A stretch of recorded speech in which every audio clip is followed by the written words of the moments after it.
It's Jordan Cox and John L. Scott reporting to you live from Rain Camp today. I'm here with Howard Chung, Vice President of Marketing for...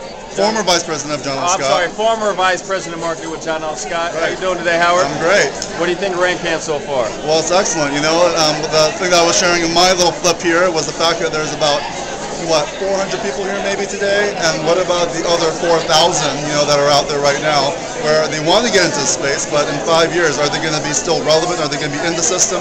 Or are they going to have themselves basically gated out of the system? And there's a lot of good people out there, but this information is so relevant if they're going to be in the business in the next 5 years. Well, since you definitely have a strong marketing background in real estate, how relevant do you think and how important is this information in today's market?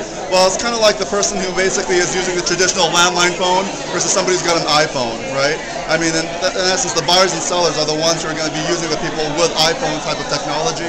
And so when it comes to blogging, social media, how their house is actually going to be sold, the interesting buyer that I'm going to work or the agent I'm going to work with as a buyer, I mean, all the stuff that we're talking about today is completely relevant.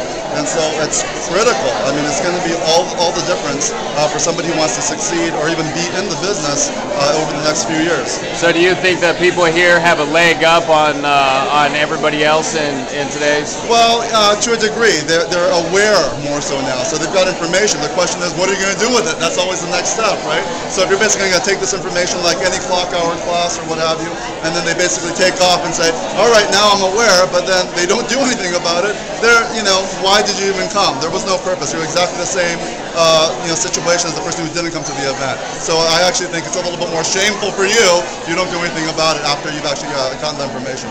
Oh, great. Thanks, Howard. You bet.